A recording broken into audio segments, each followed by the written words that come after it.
Bonjour tout le monde. Donc on va démarrer ce nouveau webinaire. Donc c'est un webinaire qui va porter sur la customisation avancée ou la personnalisation ou l'intégration avancée. Donc c'est comment rendre un système Victron encore plus puissant, encore plus fonctionnel et encore plus automatisé. Donc on va traiter de ces sujets-là à travers le webinaire. On a 1 heure ensemble. Aujourd'hui, donc, ce qu'on va traiter, c'est, comme d'habitude, on va commencer avec la traditionnelle présentation de Victron. Ensuite, on va voir l'écosystème de produits compatibles avec notre marque et des exemples. Comment on intègre ces produits compatibles dans l'installation Victron. Ensuite, on verra comment on peut faire de la programmation avec les assistants, donc les assistants qu'on retrouve dans les appareils VEBus, hein, les Multiplus, les Quattro. Et après, comment on peut faire de la programmation avec Node-RED. Donc là, ça va être la plus grosse partie du webinaire, on va passer plus de temps. Je vais vous montrer des exemples, je vais vous montrer comment on met en place déjà Node-RED sur une installation Victron. Et puis après, on conclura et puis on pourra faire quelques questions-réponses à la fin. Alors, présentation de Victron Énergie. Beaucoup d'entre vous connaissent, mais on va quand même le refaire rapidement. Donc, on a une société familiale hollandaise qui a été créée en 1975 et spécialisée dans l'électronique de puissance et dans les systèmes autonomes et hors réseau. On fête nos 50 ans cette année, donc un demi-siècle d'existence. Et donc, c'est aussi un demi-siècle de savoir-faire. Là, vous avez les photos du fondateur de Victron Energy, donc Monsieur Reinoud Vader, qui a créé la société il y a 50 ans et qui travaille toujours dedans et qui assure toujours des développements de nouveaux produits et des fonctions dans la société. Donc, toute son expérience est capitalisée, tout son savoir-faire. Actuellement, c'est Matthijs, son fils, qui a repris la direction déjà depuis 10 ans et qui, lui, est programmateur informatique. Donc, qui a pu apporter chez Victron tout ce qu'on connaît aussi en termes de connectivité, en termes de supervision à distance, et aussi ce qu'on va voir aujourd'hui dans le webinaire, c'est-à-dire les aspects programmation, intégration, etc. Donc on a une renommée mondiale, on sert différents marchés. En Afrique, c'est essentiellement le solaire, que ce soit hors réseau ou connecté réseau, le stockage, l'industrie, les télécoms. Il y a moins de marchés en Afrique sur la marine et les véhicules, mais c'est des gros marchés pour nous. À savoir que la marine, c'est initialement d'où on vient, donc les gens ils utilisent nos onduleurs, nos chargeurs, toutes nos batteries dans des bateaux. Ils traversent les océans avec, ils comptent dessus pour leur fourniture en énergie. C'est critique, c'est même vital hein, dans certains cas. Donc évidemment, ils veulent les produits les plus fiables, la meilleure qualité, les produits les plus robustes, et c'est ce qui a fait notre renommée. Donc, chez Victron, c'est tout un écosystème qui est modulaire et évolutif. Donc, quand vous achetez un produit Victron, vous achetez pas seulement juste une boîte, mais c'est un produit qui peut s'intégrer avec d'autres pour faire un système plus complexe, plus puissant et intégré. Donc, au cœur de cette intégration, il y a l'appareil GX que vous voyez ici. Là, vous avez un écrano, donc il va pouvoir centraliser les différents composants, l'onduleur chargeur, la batterie, le régulateur MPPT. On peut avoir aussi des convertisseurs DC-DC, on peut avoir plein de choses, on peut avoir des onduleurs PV. Et en fait, tout ça est modulaire. Donc on peut aussi, bien sûr, après, quand on veut augmenter l'installation, mettre plusieurs équipements ensemble. Et puis, on peut faire évoluer, on peut faire grandir. Donc c'est tout ça, en fait, qui est proposé à travers nos produits. À savoir qu'on est aussi un des leaders du secteur dans tout ce qui est monitoring et gestion à distance. Donc ça se passe à travers deux choses. Il y a l'application Victron Connect que vous pouvez installer sur votre téléphone, mais aussi sur votre ordinateur. Et c'est une application en fait qui permet de communiquer avec la plupart de nos équipements, même tous nos équipements, soit en Bluetooth si le produit est smart et il a un Bluetooth embarqué, soit avec un câble. Ça peut être un câble VO direct, ça peut être un câble MK3. Mais du coup, ça permet de faire du monitoring et du contrôle local. Ça permet de faire de la configuration, du diagnostic et de la mise en service. Il y a déjà plus d'1 million d'utilisateurs de cette application, donc c'est vraiment un gros, gros succès. Et puis après, quand on veut faire les choses à distance, on a VRM. Donc Remote Management Portal, c'est le monitoring à distance de Victron. C'est un site internet qui est gratuit. À partir du moment où vous avez un appareil GX sur votre installation et que vous le connectez à Internet, vous avez la possibilité de tout suivre à distance et c'est extrêmement puissant. On a toute une équipe d'ingénieurs qui travaillent en permanence à améliorer. Il y a des nouvelles fonctionnalités qui sont apparues. Euh, voilà, il y a un webinaire là qui a été fait il y a quelques jours à propos de ça.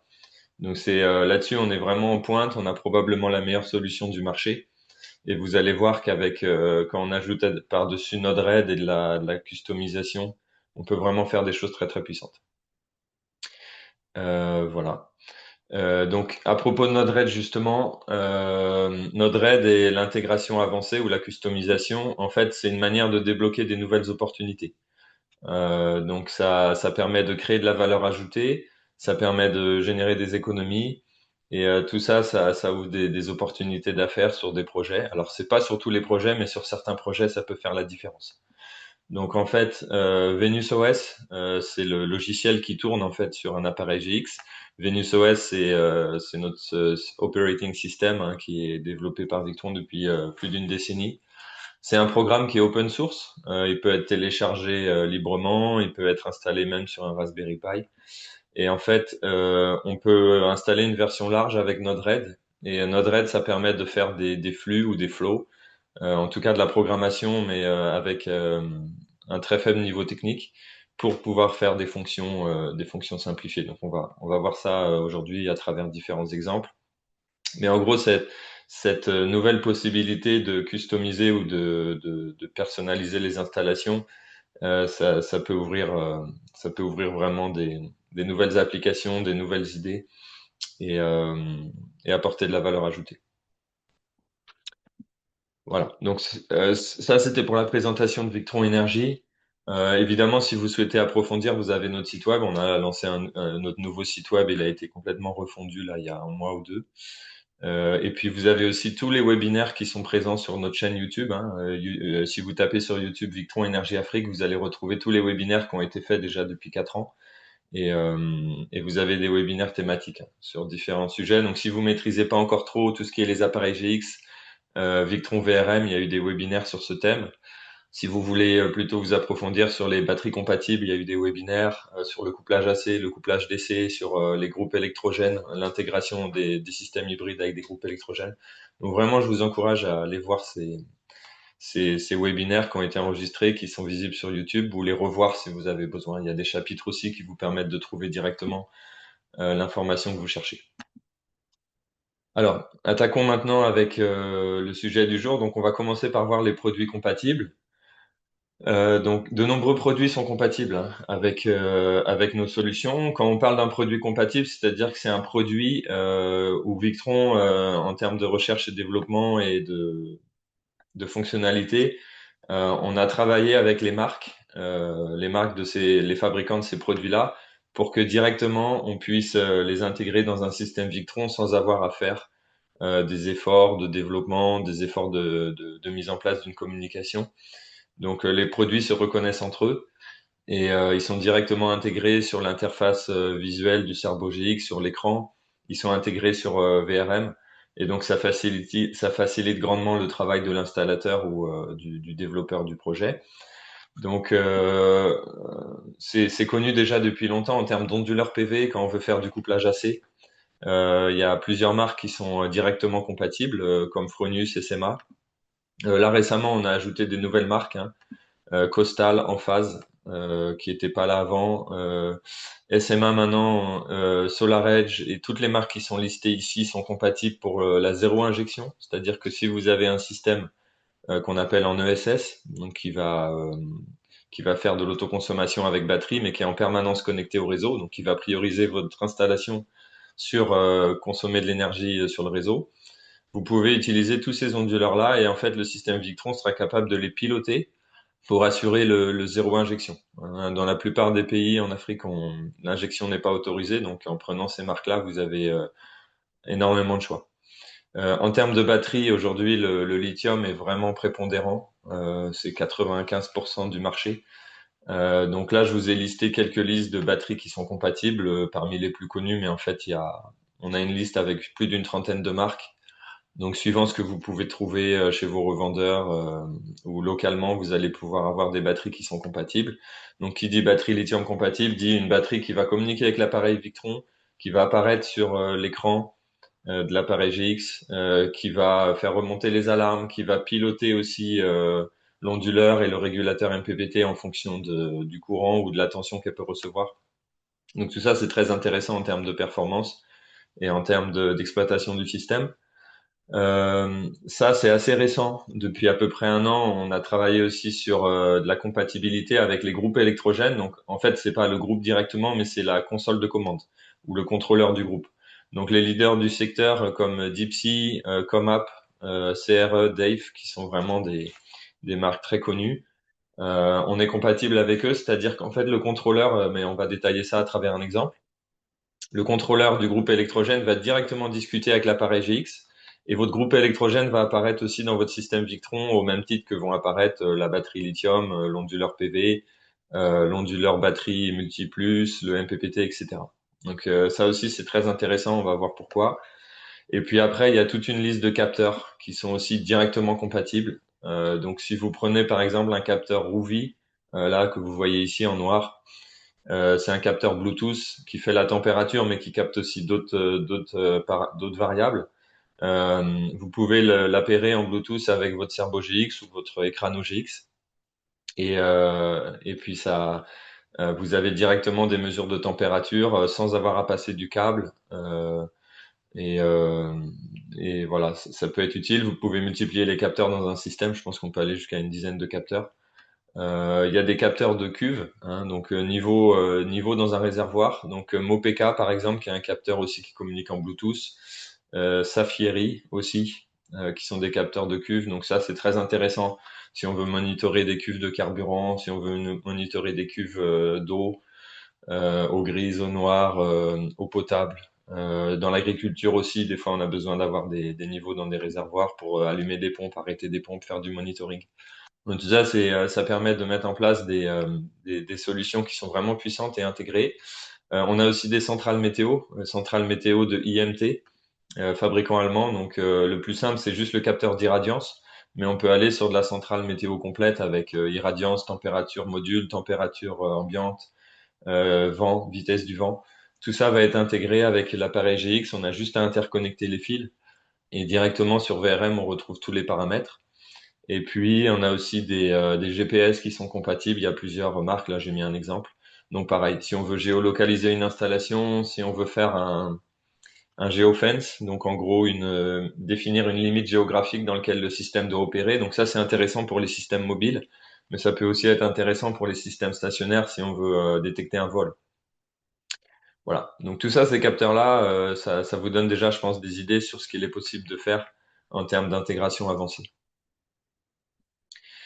Donc les avantages des produits compatibles, bah, ils sont nombreux. Là, je vous ai mis une photo où en fait on voit un joli système bien exécuté, bien câblé. On a des batteries compatibles ici, batterie lithium. On a un onduleur PV Fronius compatible. On a des produits Victron. Et en fait, tous les produits qui composent ce système, donc ces trois marques différentes, comme tous les produits sont compatibles, c'est comme si on avait un seul et même système d'une même marque, du même fabricant. Et on est sûr que le système va toujours opérer au mieux et aux meilleures performances et avec la meilleure fiabilité à tout instant. Et en plus, tout est connecté, tout va être monitoré sur VRM. Donc tout ça, c'est très intéressant. Donc qu'est-ce que ça apporte la compatibilité? Ben, ça apporte l'amélioration des performances et la fiabilité. Ça forme un système qui est plus intégré et donc plus puissant. Ça permet de centraliser la supervision sur VRM.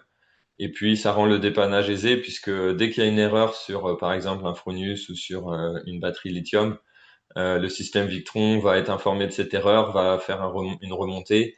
On va avoir des alarmes, une gestion des alarmes qui est optimisée. Et du coup, si on sait quelle est l'alarme qui a déclenché le défaut, on sait tout de suite dans quelle direction il faut chercher pour résoudre le problème. D'accord. Alors maintenant, on va faire quelques exemples de produits compatibles. Donc le premier exemple, ça va être un capteur de température Rouvy. C'est des capteurs que vous pouvez commander sur Internet, hein. C'est des produits qui sont très légers, ça tient dans la main. C'est alimenté avec une petite pile à l'intérieur qui a une durée de vie de plusieurs années. Et ils ont deux modèles. Et en fait, la communication se fait en Bluetooth. Donc, dès que votre appareil GX il détecte le Rouvy, il va l'intégrer comme un capteur de température. Et du coup, vous allez pouvoir récupérer au niveau de votre page d'accueil VRM, votre dashboard ou votre tableau de bord plutôt en français. Vous allez pouvoir récupérer la température que mesure le Rouvy. Et vous pouvez avoir plusieurs Rouvy dans votre système. Donc, vous pouvez en avoir un, par exemple, dans une chambre froide. Il y a des applications dans le médical où on a besoin de monitorer en permanence à chaque minute la température de la chambre froide parce qu'on conserve des vaccins. Des fois, on conserve de la nourriture ou des produits qui ont de la valeur. Donc, le fait d'avoir un capteur de température, par exemple, en négatif, moins 18 degrés, si on a une chambre froide négative, c'est très intéressant. Et puis comme c'est monitoré en permanence, on a les graphes en fait. On a les courbes et on peut savoir comment évolue la température. Si à un moment la température dépasse un seuil, trop bas, trop haut, on peut aussi configurer une alarme personnalisée qui va envoyer un mail ou qui va envoyer un SMS. Alors pas un SMS, mais qui peut envoyer une notification sur le téléphone, une notification push. Donc sur votre téléphone, comme vous avez des notifications WhatsApp ou vos mails ou différentes notifs, vous allez pouvoir avoir une notification VRM qui vous indique vous ou votre client en fait. Voilà. Donc vous allez avoir aussi, du coup, comme je disais, dans les onglets avancés, dans les widgets, vous allez retrouver les graphiques. L'avantage du Rouvy aussi, c'est qu'il mesure plus que la température, il mesure aussi la pression de l'air, l'humidité dans l'air, le taux d'humidité et le mouvement. Donc il est capable aussi de détecter s'il y a un mouvement. Donc ça peut aussi être intéressant, par exemple, dans le cas d'une application qui n'est pas censée bouger, où le capteur UV est censé être fixe. Si vous détectez un mouvement, vous pouvez récupérer cette information et déclencher une alarme. Ça peut indiquer que quelque chose est tombé, ça peut aussi indiquer qu'il y a un vol. Voilà. Donc ça, c'est un exemple. C'est très facile à mettre en œuvre. Alors, par contre, la portée de l'antenne Bluetooth, surtout sur le Cerbo GX, elle est faible et l'antenne n'est pas très puissante. Donc, ça peut même conduire à ce que l'antenne se crame. Euh, donc, il est recommandé quand vous utilisez des capteurs UV, surtout s'ils sont un peu loin, d'utiliser une antenne externe. C'est une petite antenne qu'on branche en USB. Il y a différentes marques qui sont indiquées dans le manuel du Cerbo. Et du coup, vous pouvez comme ça énormément étendre la portée du Bluetooth et bien capter tous vos capteurs. Le capteur, vous pouvez personnaliser, donc vous pouvez indiquer par exemple qu'il y en a un qui est sur la chambre froide, il y en a un qui est capteur ambiant, etc. Voilà, c'est un exemple Ruby. Vous pouvez aussi utiliser d'autres types de capteurs, hein. Par exemple, si vous prenez dans les Quattro et les Multiplus, ils sont fournis dans la boîte avec une sonde de température. Cette sonde de température-là, elle est prévue pour mesurer la température des batteries, surtout auparavant quand on utilisait des batteries au plomb. Maintenant, on utilise moins en moins. Mais vous pouvez utiliser la câbler sur un Cerbo GX ou sur un Venus ou sur un Ecrano et ça fait un capteur de température. Vous pouvez capter par exemple une température dans un local technique climatisé ou la température ambiante. Mais c'est des capteurs filaires, donc il faut passer les fils et évidemment on a une limite de distance. Alors qu'avec les rouviers, on est moins contraint. Voilà. C'était un exemple sur les capteurs de température. On peut donner un autre exemple sur un groupe électrogène compatible. Donc, si le groupe électrogène utilise une console de commande ou un contrôleur de DSE, Deep Sea Electronics, qui est une marque très populaire dans les contrôleurs que les fabricants de groupes électrogènes utilisent beaucoup, moyennant un petit accessoire qui est souvent ce type d'accessoire là qui permet en fait de communiquer, ça communique avec le contrôleur en USB et après ça se connecte à Internet. En fait, l'appareil GX va pouvoir communiquer de manière complète avec le groupe électrogène via le Modbus TCP sur le réseau LAN, donc ils doivent être sur le même réseau LAN, hein, le même routeur. Et en fait, on va pouvoir avoir toute la remontée d'informations. Donc là, vous voyez des copies d'écran de l'écran de l'appareil GX. Vous voyez le Genset Controller, donc le groupe électrogène, qui apparaît dans la liste des équipements. Au même titre que va apparaître une batterie lithium ou un onduleur Quattro, par exemple. Et si vous allez du coup dans l'appareil, vous allez voir le statut, les erreurs, vous allez voir la tension, le courant, la puissance sur chaque phase. Vous allez voir le mode. Et vous pouvez même retrouver des informations plus détaillées comme la vitesse de rotation, le taux de charge, la température du liquide de refroidissement, etc., etc. Vous pouvez même passer les commandes de marche-arrêt directement via cette communication. Donc là, il n'y a plus besoin de câbler un fil remote on-off sur un des relais du Cerveau GX, puisque l'ordre de marche et d'arrêt se fait directement via l'intégration. Donc ça, c'est très puissant parce que ça permet en fait de savoir ce qui se passe tout au même endroit en fait. Voilà. Donc ça, c'était sur la première partie là sur les capteurs compatibles ou les produits compatibles. Je ne sais pas s'il y a des questions. Pape, peut-être s'il y a eu des questions que beaucoup de gens ont posées. Non, pour le moment, ça va. Il demande juste que est-ce que tous ces capteurs-là sont de marque Victron? Non, justement, le principe des produits compatibles, c'est que c'est pas des marques Victron, c'est des produits qui sont d'autres marques. Donc, si on revient sur le tableau que j'ai mis au début, toutes les marques qui sont citées ici dans le tableau, c'est pas Victron, c'est d'autres fabricants qui ont leurs propres produits, mais c'est que nous, on a travaillé avec eux pour le rendre compatible. Donc, si vous achetez par exemple une batterie Pite, qui est un fabricant chinois de batteries au lithium, vous savez que sa batterie, son BMS, va communiquer directement avec nos équipements. Il faut passer par un appareil GX. Mais du coup, voilà, c'est directement compatible. Donc, c'est pas des produits Victron. Voilà. Merci Pape, du coup, pour la question. Donc, on va poursuivre avec la présentation et puis on fera des pauses comme ça s'il y a des questions. Donc maintenant, on va regarder plus comment on peut faire de la programmation maintenant qu'on a vu les produits compatibles.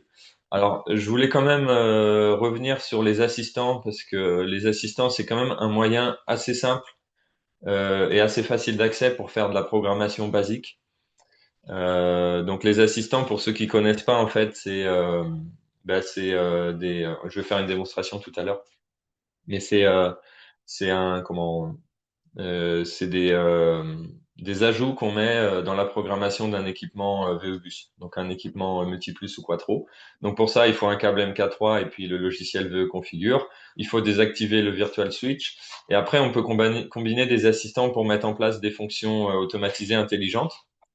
Donc les avantages et inconvénients, bon, c'est que la prise en main est assez rapide. Je pense pas mal d'entre vous, si vous êtes familier avec Victron, vous connaissez VE Configure, donc vous savez déjà comment mettre des assistants, par exemple l'assistant ESS ou l'assistant inverteur PV support.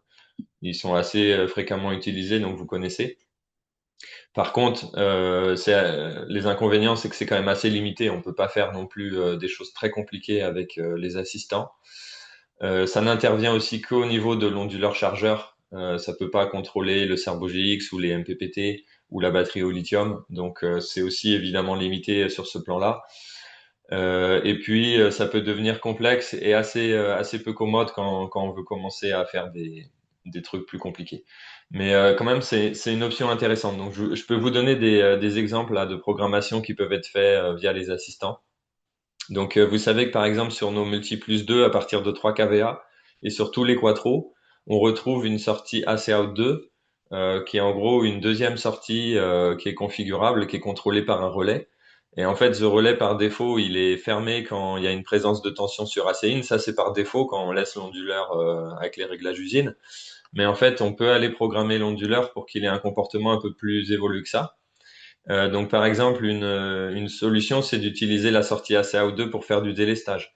Donc, en fait, en fonction de la puissance qui est soutirée sur la sortie ACAO1, enfin, ou la somme des deux, si on dépasse une certaine puissance, un certain seuil, pour éviter que l'onduleur se mette en overload, on peut faire un délestage. Donc, ça, c'est quand même une fonctionnalité qu'on met en place souvent dans les installations pour être sûr de ne pas avoir une coupure générale à cause d'un overload.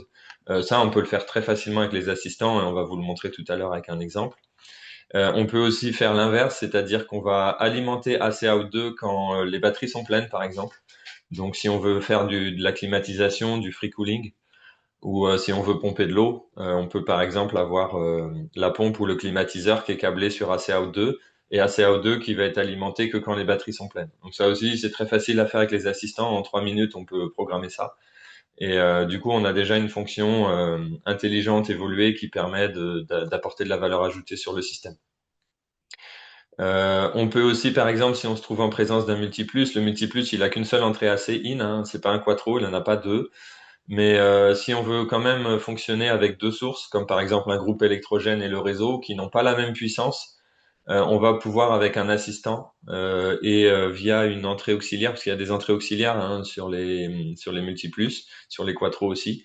L'entrée auxiliaire va détecter l'état. Donc si par exemple vous avez un inverseur de source en amont qui bascule entre le réseau et le groupe électrogène, l'inverseur de source via un contact auxiliaire on peut déterminer s'il est en position groupe ou en position réseau. Et en fonction de ça, on peut modifier le courant d'entrée, le AC input current du multiplus. Donc tout ça, on peut le faire avec des assistants et on peut faire bien plus de choses. En fait, là aussi, c'est quand même puissant. Il faut imaginer, à vous d'imaginer un peu ce que vous avez envie de faire sur vos installations ou suivant les contraintes que vous avez aussi. Donc là, je vous donne un exemple avec les assistants pour programmer l'entrée AC pour faire du délestage. Alors, ce que je vais faire, c'est que je vais faire la démonstration en direct, mais je laisse ces slides-là dans la présentation PDF, comme ça, si vous voulez revoir, vous pourrez. Mais on va faire la démonstration, donc je vais lancer VE Configure. Donc, le principe de VE Configure, vous vous connectez sur le Multiplus ou le Quattro avec le câble MK3. Donc là, je suis à la maison, j'en ai pas un sous la main, mais je vais faire une simulation. Donc, je crée un appareil simulé. Donc là, vous retrouvez tous vos onglets habituels hein, de VE Configure. Donc le principe, c'est que si vous utilisez les assistants que vous avez ici dans cet onglet, il faut d'abord désactiver l'interrupteur virtuel, le virtual switch. Donc là, je le désactive. Et puis après, je vais avoir accès aux assistants. Donc ce que je vais faire là, par exemple, pour faire du délestage, délester ma sortie ACO2 en fonction de la puissance qui est soutirée, je vais utiliser un assistant qui s'appelle démarrer, arrêter un générateur. Alors, vous allez me dire, c'est bizarre, ça sert à démarrer, arrêter un générateur. Oui, en effet, mais on va être astucieux et on va l'utiliser à une autre fin. Parce qu'en fait, démarrer, arrêter un générateur, c'est ni plus ni moins un assistant qui permet de commander un relais.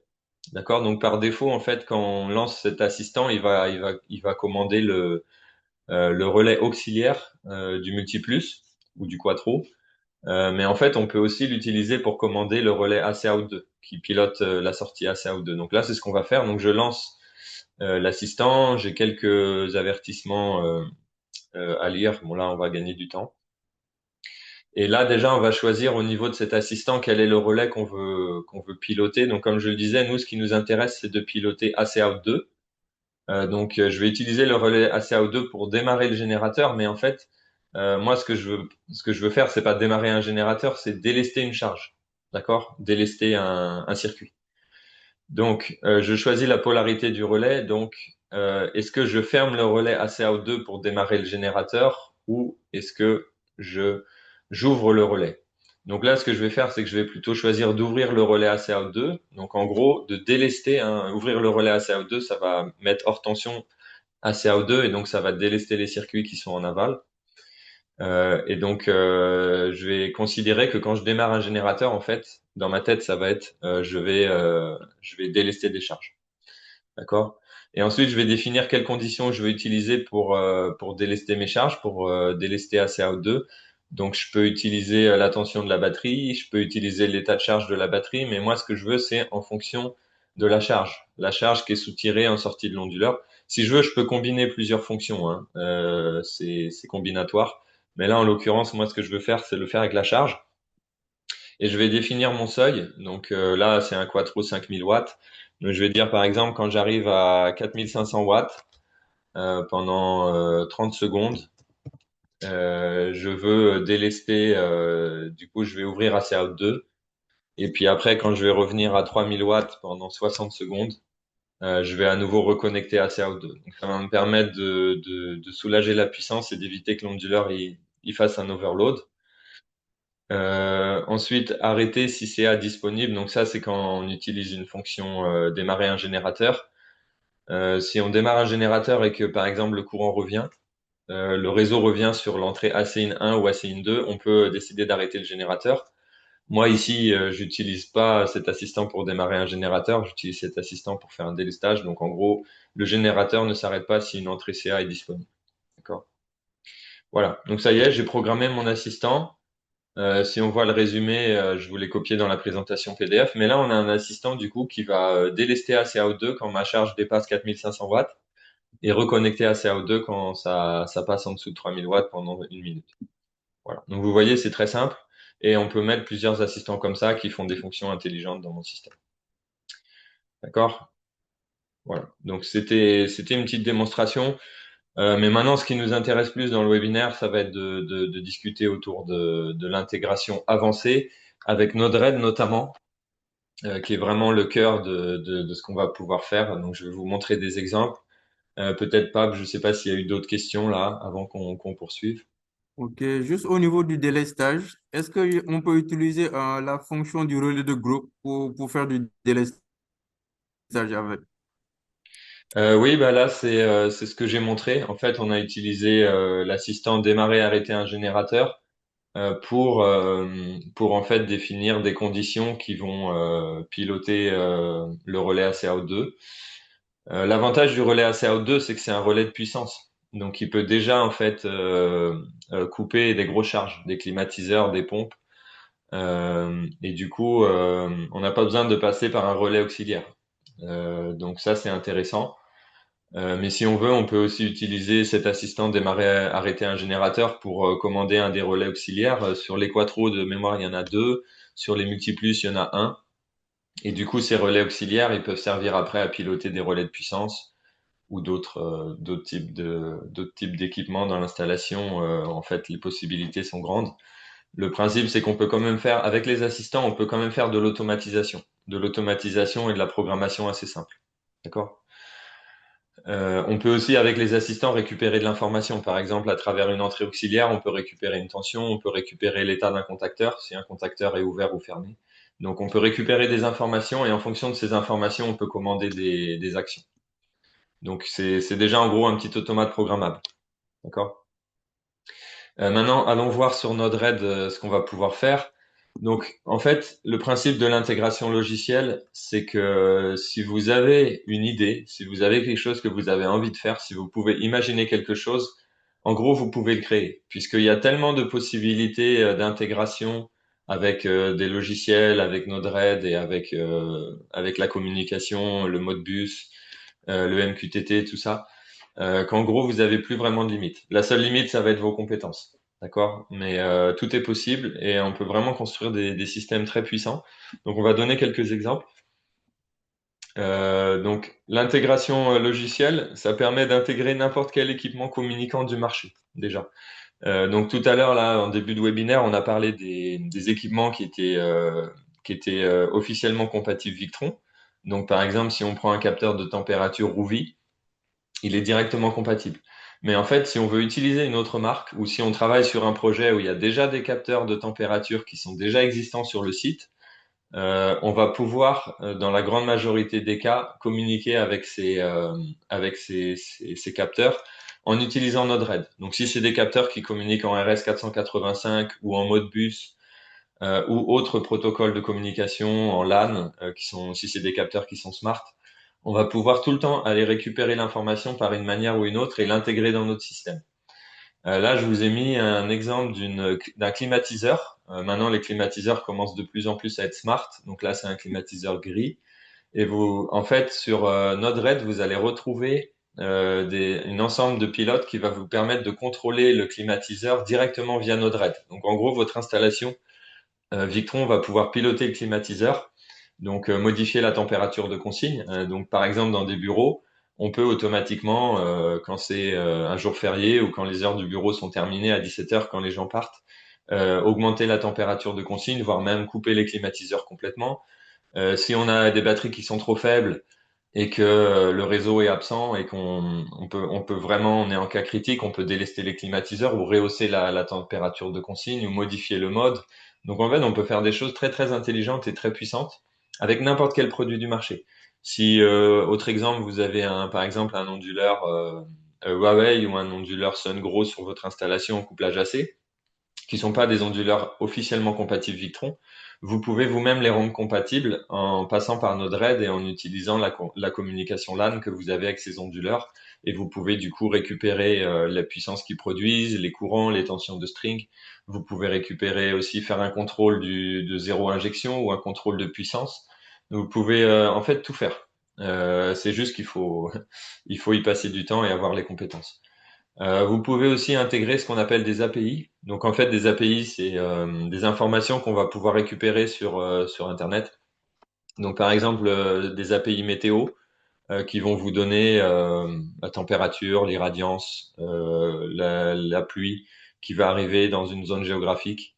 Vous pouvez récupérer les tarifs d'électricité. Donc bon, ça, c'est pas partout, mais dans certains pays, l'opérateur communique les tarifs à l'avance.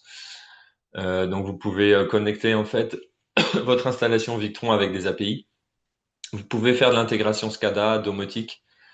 Vous pouvez faire vraiment des tas de choses et vous pouvez aussi créer des tableaux de bord personnalisés. Donc là, c'est un exemple d'un tableau de bord qui a été créé avec Grafana, où en fait vous récupérez l'état de charge de vos batteries, des températures, des puissances, des courants, des tensions, et tout ça est affiché sur un tableau de bord que vous allez vous-même configurer en fait.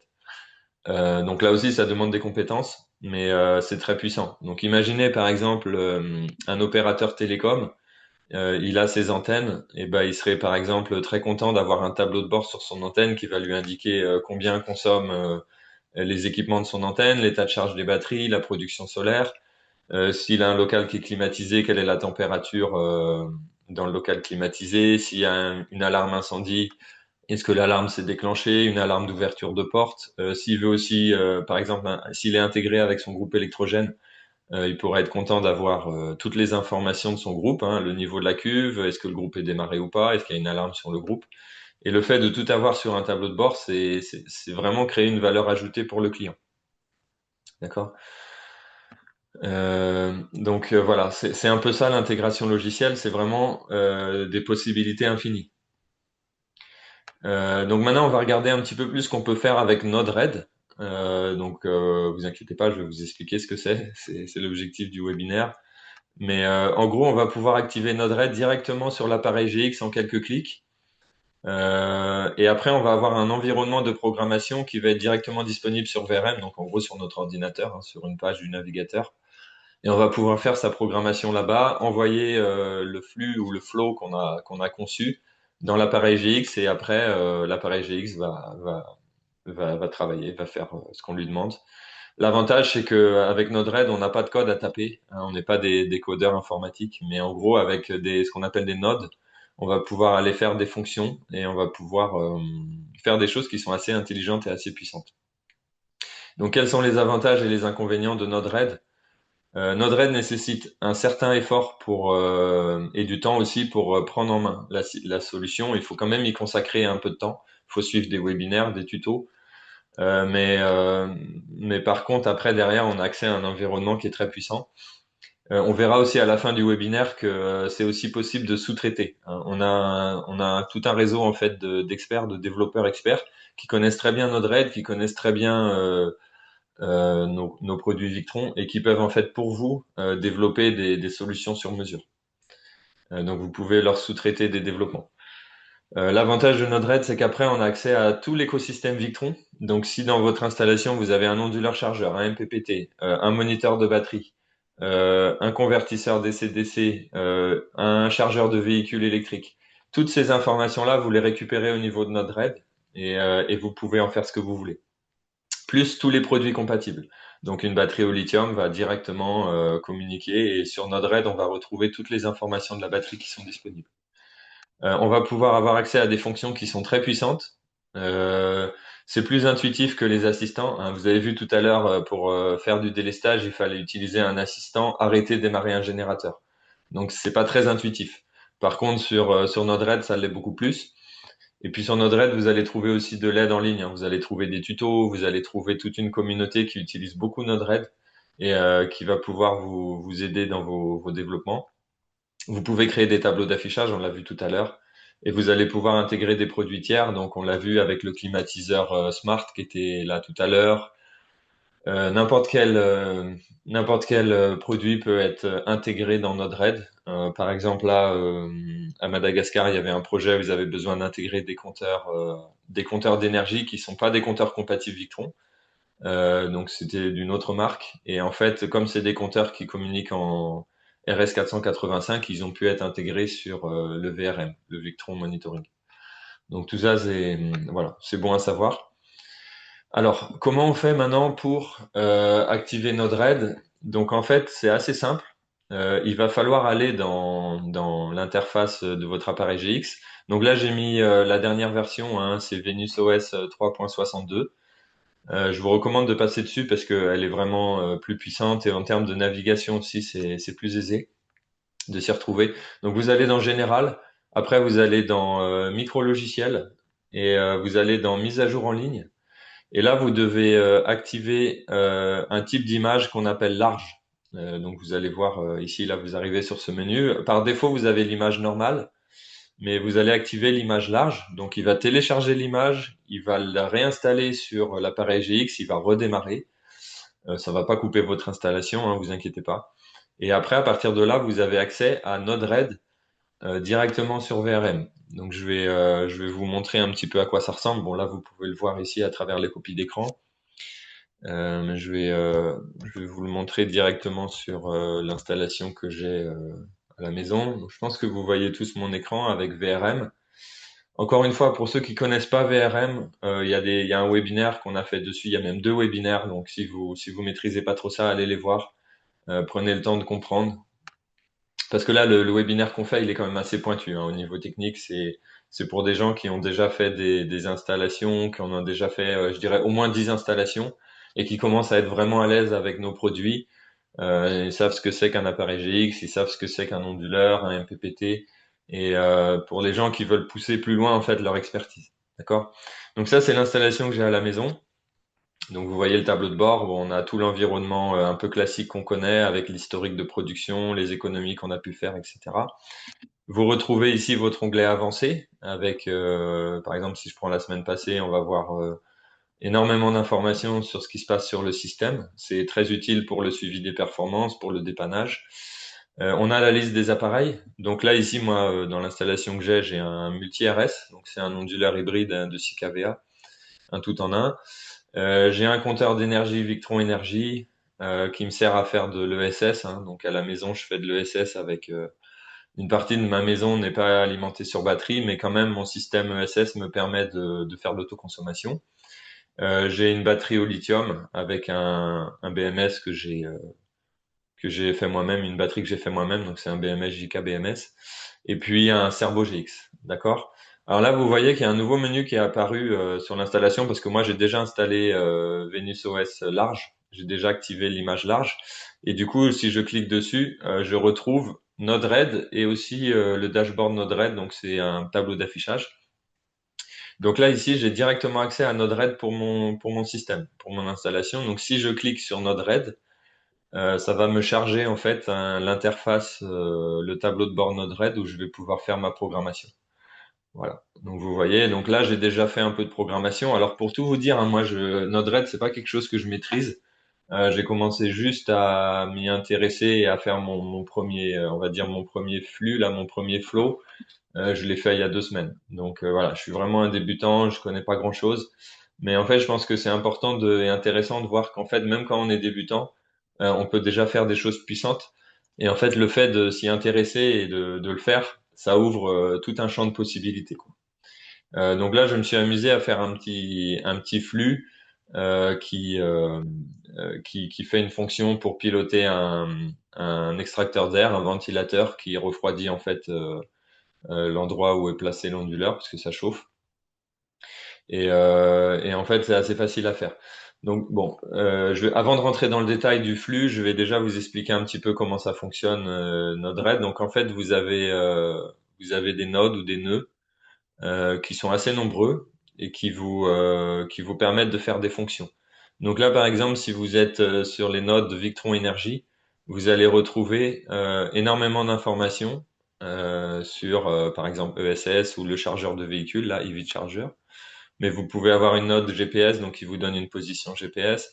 Donc là, par exemple, si je prends mon multi-RS et que je fais glisser la node ici et que j'ouvre le nœud multi-RS, en fait, j'ai mon appareil ici multi-RS qui est disponible et je vais définir la valeur que je veux piloter, que je veux avoir. Donc, par exemple, si je veux avoir la tension sur l'entrée AC, donc AC input voltage, je vais sélectionner cette valeur et je vais dire par exemple, je vais faire un chiffre après la virgule. Voilà. Si je clique là sur déployer, je vais avoir en fait mon nœud qui va être déployé dans mon appareil GX. Et je vais avoir ici la tension, vous voyez ici en petit, en vert en dessous, la tension que mesure mon multi-RS sur son entrée AC, donc 242 volts. Donc là, vous voyez que on a déjà une information qui est récupérée sur le système Victron. Mais si on a un onduleur PV, bon, j'en ai pas dans mon système, mais si on a un onduleur PV, on peut récupérer l'information. Si on a un onduleur quattro, bien sûr, on peut faire la même chose, ou un multiplus.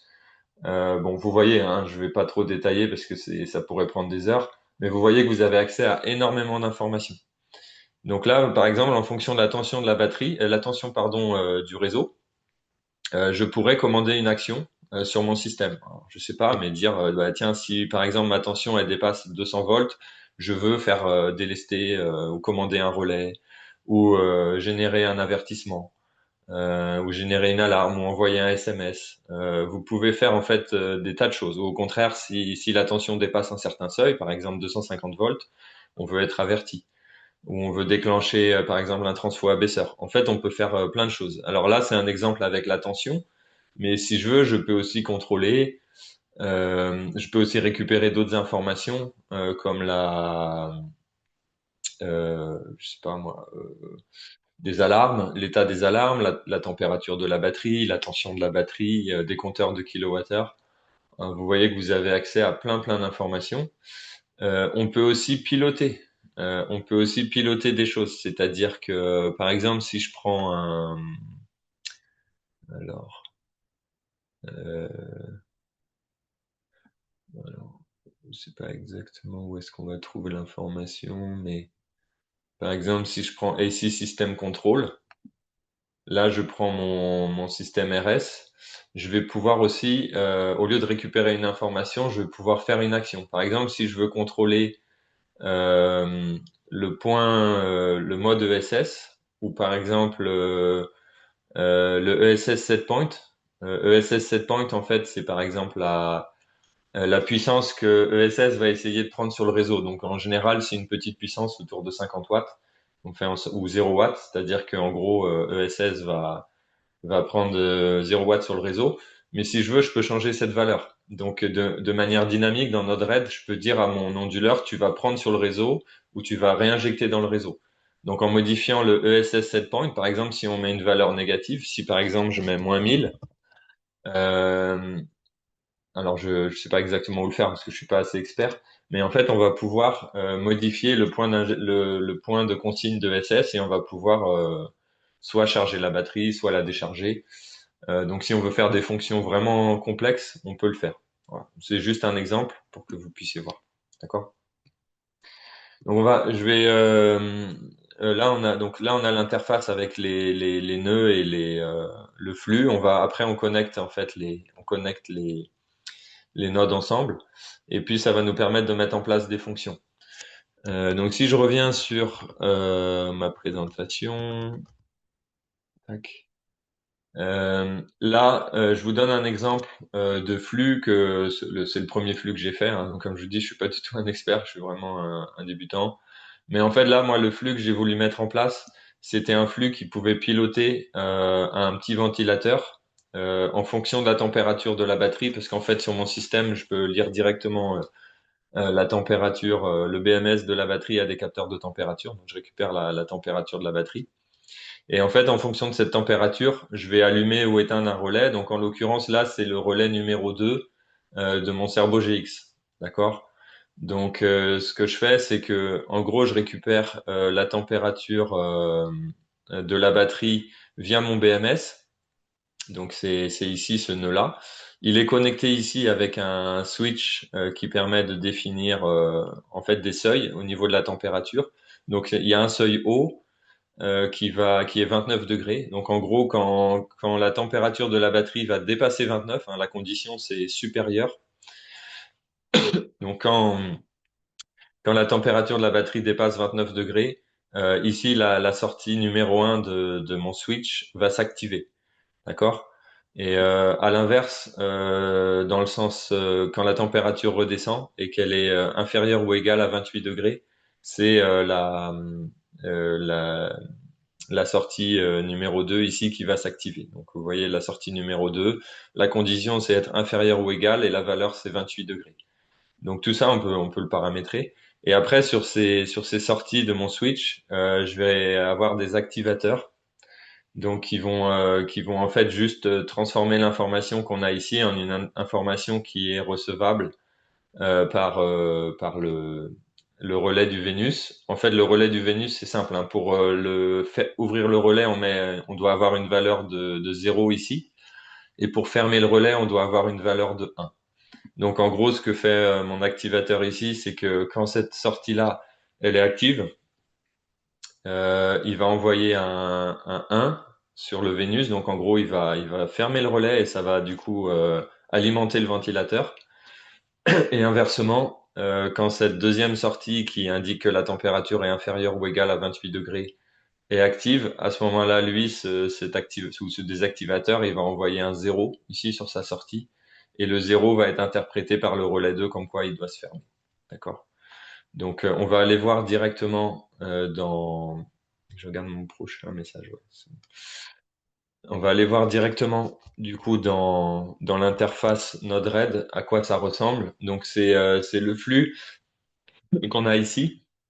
Hein, moi, j'ai juste ajouté ici un troisième convertisseur là, qui vient me piloter un switch sur mon tableau de bord. Je vais vous montrer tout à l'heure. Ça, c'était plus pour m'amuser.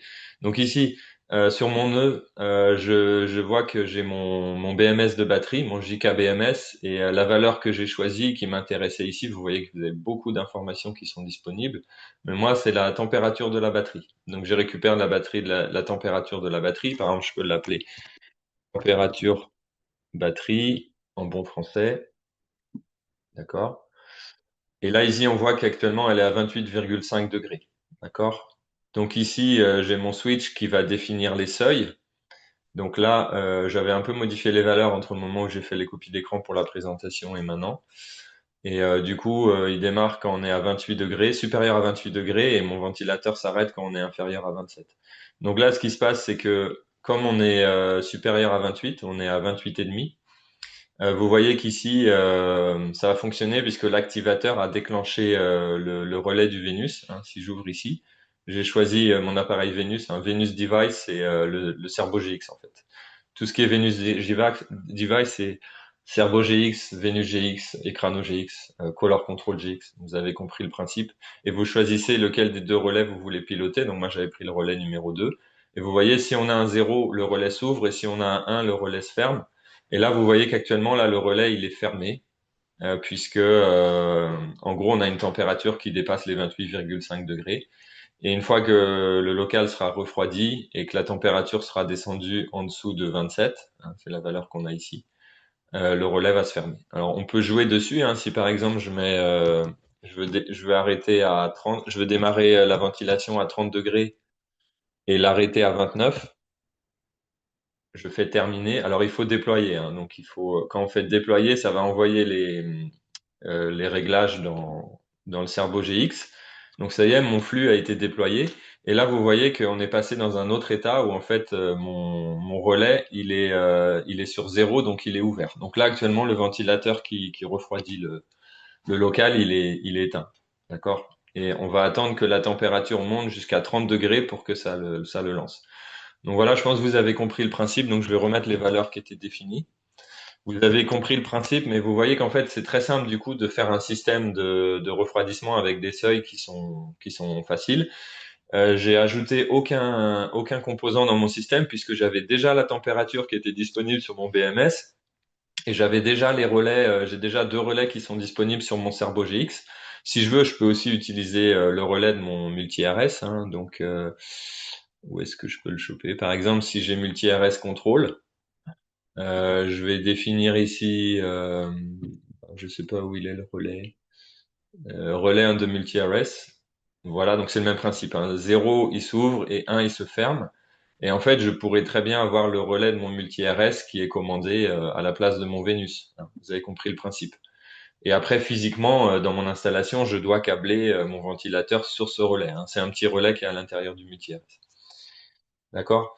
Donc là, vous avez accès du coup au flux. Et puis moi, j'ai mis d'autres flux c'est ce qu'on appelle le dashboard. Donc le dashboard, en fait, c'est un panneau d'affichage. Donc le dashboard, il vient pas par défaut. Il faut que vous installiez une palette. Bon, je ne vais pas détailler parce qu'on est déjà un peu en retard sur le webinaire, mais vous avez un dashboard et vous pouvez afficher des choses. Par exemple, là, avant, j'avais un Smart Shunt. Là, d'ailleurs, il est plus installé. Donc, ce que je vais faire, c'est que je vais plutôt aller récupérer l'état de charge au niveau de mon moniteur de batterie JKBMS. Je vais faire déployer. Et en fait, l'état de charge que me donne le JKBMS, donc actuellement 96%, il va être affiché au niveau de mon dashboard. J'ai aussi le graphique de puissance de mon multi-RS la puissance de sortie, output power, qui s'affiche. Et j'ai aussi créé un petit switch, un petit interrupteur qui m'indique si mon ventilateur de refroidissement il est allumé ou éteint. Donc, si on revient, donc là j'ai déployé, c'est bon.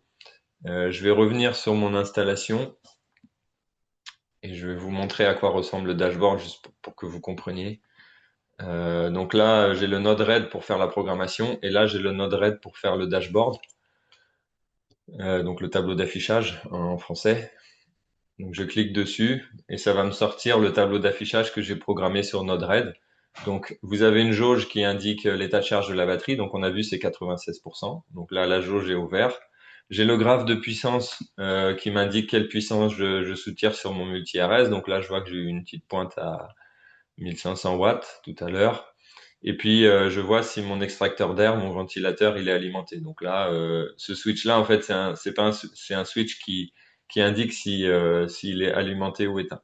Donc voilà, là, je me suis amusé à faire un petit tableau de bord rudimentaire. Hein, c'est pas très joli, mais en fait, c'est un exemple de ce qu'on peut faire en termes de tableau de bord. Et puis après, on peut avoir aussi des switches qui commandent des choses plus complexes. Hein. Je vais vous montrer tout à l'heure. Voilà. Donc là, vous avez vu un petit peu ce qu'on pouvait faire avec Node-RED. C'est juste un avant-goût. Comme je le dis encore une fois, je suis pas du tout un expert, mais vous voyez, même moi, j'ai réussi. J'ai passé à peu près 1 heure et demie, 2 heures l'autre jour. Et j'ai pu déjà m'amuser et faire tout ça. Donc des fois, il y a eu des difficultés, mais je suis allé sur Internet, j'ai regardé un tuto sur YouTube. Je suis allé sur un forum et j'ai trouvé la solution en quelques minutes. Donc c'est pas très compliqué de progresser dans les connaissances qu'on peut avoir là-dessus.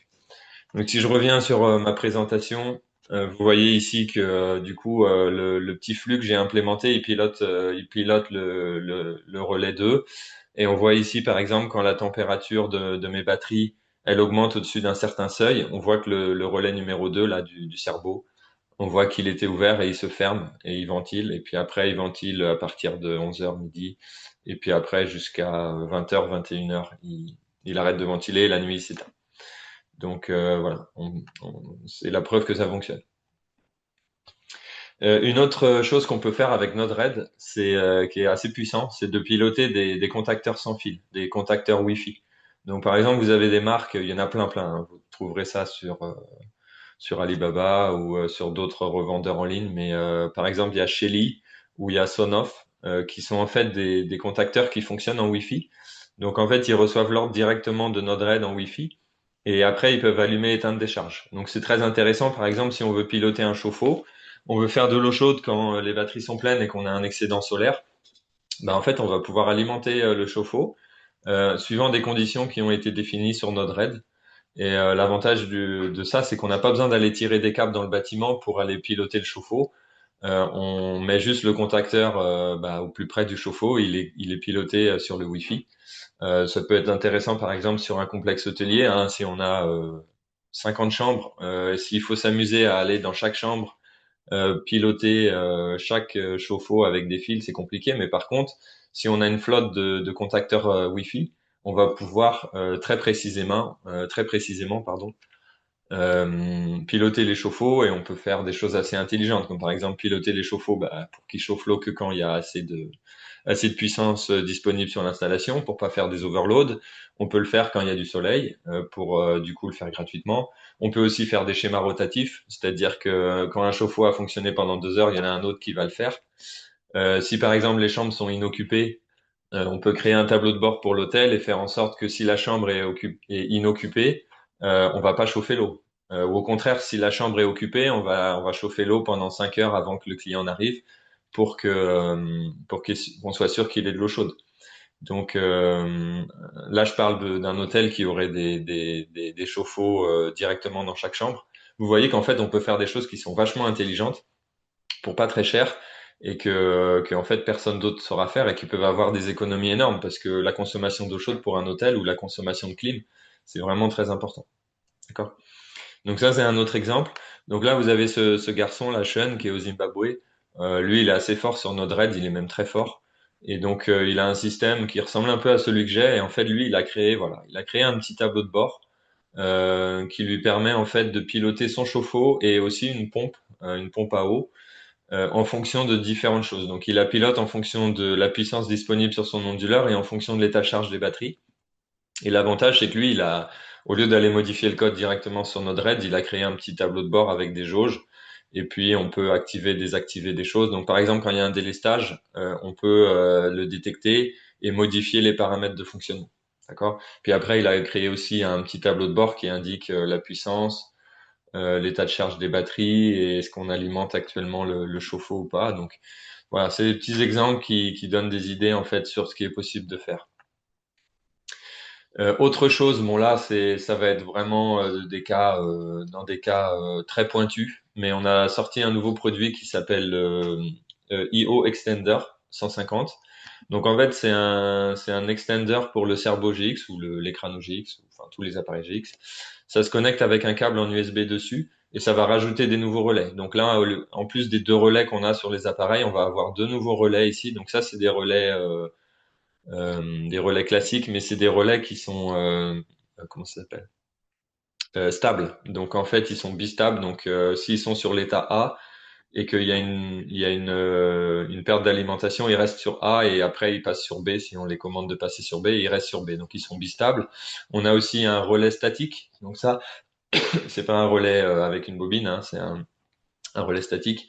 C'est aussi très intéressant parce que ça peut du coup switcher à très grande vitesse sans consommer d'énergie. Donc ça, c'est pour faire des automatismes aussi, c'est intéressant. On a des entrées-sorties qui sont configurables. Il y en a 8. Vous pouvez les configurer soit en entrée, soit en sortie. Donc vous pouvez récupérer des informations là-dessus. Vous pouvez aussi commander des choses. Donc par exemple, si on a, mais on en a, il y en a déjà hein, sur les Cerbo GX, hein, donc c'est pas la peine d'aller acheter ça si vous n'avez pas énormément d'entrées-sorties. Mais du coup, si vous voulez par exemple récupérer l'état d'un contacteur de porte ouvert-fermé ou d'une alarme ou d'un parafoudre, vous pouvez le faire directement sur l'appareil GX et indiquer des choses dessus. Vous avez aussi de la variation de la PWM, donc MLI, modification de longueur d'impulsion si vous voulez faire du dimming sur des lampes. Les possibilités sont vraiment infinies en fait. D'accord.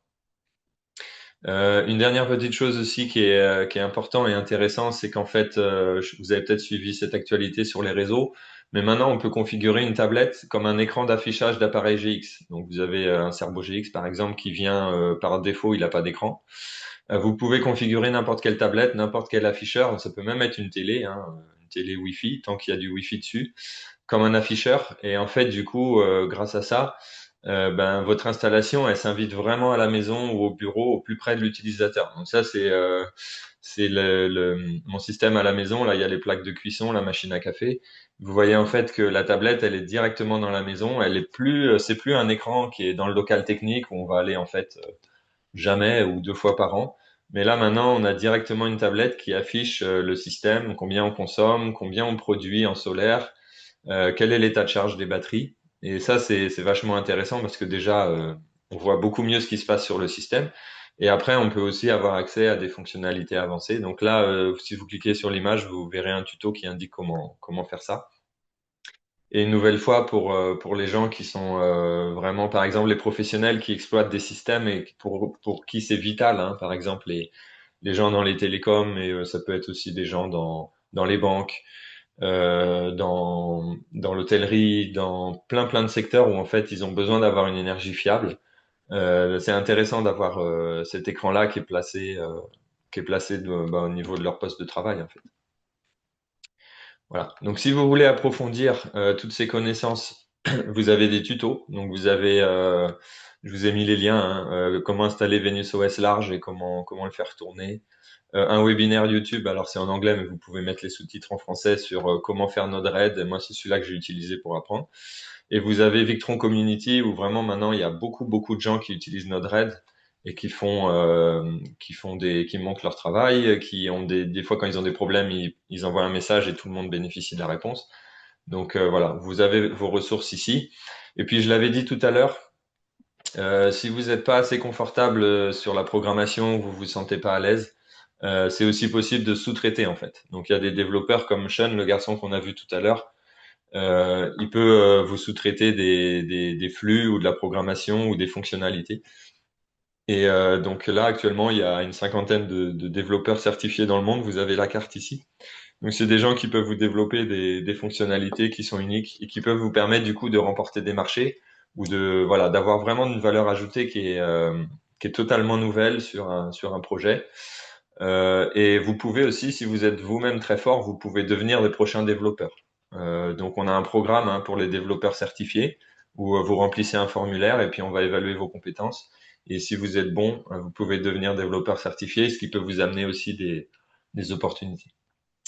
Voilà, donc c'était tout pour le webinaire d'aujourd'hui.